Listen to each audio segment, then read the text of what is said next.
I'm joined now by head track and field coach Michael Dunn. Coach Dunn, we're going to preview the 2023 UMAC Indoor Track and Field Championships. Just looking back on the year thus far, what are some things maybe you've been proud of thus far, some things you've been happy to see out of your team? Yeah, I think the resiliency this year from a lot of our kids has been pretty impressive. We've gone through some ups and downs this year as a team for both men's and women's, and a lot of our women and men that didn't know they'd have to step up in some areas this season because of loss of a few kids here and there, have had to do that. And so I think that coming together and that dedication to not just their own work ethic, but to this team has been impressive to see as the season's gone on. And I think when we talk about the men and women on this team and the individuals themselves, it's across the board. There's not one person that's not pulling their weight or getting after it to make this ship run and to allow I think these teams the best opportunities for this weekend. Yeah, we'll speak first on the men as we preview the conference championship this weekend.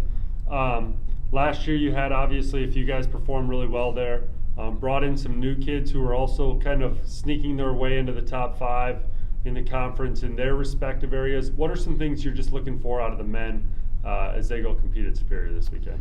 Yeah, I think anytime that a new student athlete or a freshman can kind of put themselves into the fray a little bit is always exciting. I also know that experience matters when it comes to a conference championship. So, from somebody like Josh this weekend, he's a freshman, but the expectation is, hey man, you're putting yourself in this to score for us, and hey buddy, we would love to see you have the best race of your season this weekend. And what that means for how much you can jump up that ladder, is soon to be seen. But at the same time, somebody like him or Matthew in the pole vault, for instance, both of them, I think, have the capability of being pretty special this weekend, and they just need to have their day. I think track and field is interesting because on any given day, like any other sport, you got to be able to compete when that moment is, and this weekend is when those two are just going to have that opportunity really for the first time at a championship level. So yeah, and then you talk about the 2 first years, then you add in Jake and Jarvis, people who have been there, done it before. What are some things you're maybe expecting out of guys like that as they enter kind of that second stage as you talked about with more experience? Yeah, I think that group really covers just the experience on this team of being able to pull some of those new kids, to new places and be able to help motivate them each day of the championships, Friday and Saturday. And leading by example is something that group that we have that has experienced. That's a plus and a strength that they have, and they don't just do so with practices and meets, but they definitely do so when it comes to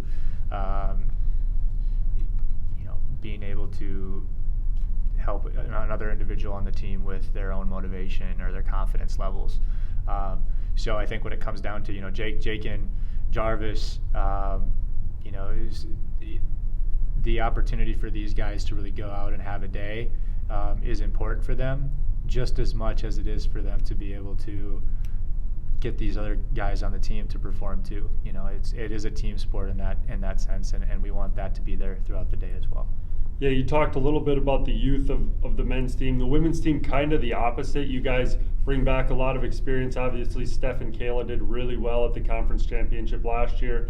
But then you bring in people like Sienna, Jordan, Megan, Naomi, who are coming back again, and they all have their name toward the top of the conference, did different things.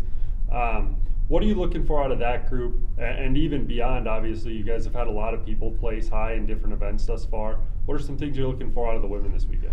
I think just a sense of calmness. I think throughout the weekend, it gets, each day's long. Track and field meets are long. So if they can keep calmness and make sure that they're understanding that, yeah, this may have happened in the first event, but there's a lot more events to go. Understanding that it's a marathon when it comes to a meet and not a sprint.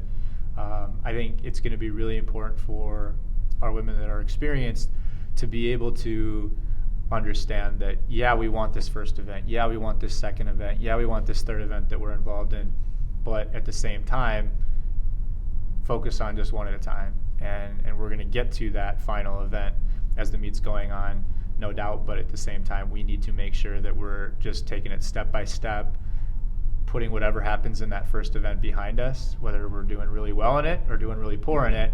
We have to make sure that we're moving on to the next thing, and we're focused on the present, during the meet. And I think the women can perform very well this weekend if we can do that. Well, good luck this weekend, Coach. Appreciate it.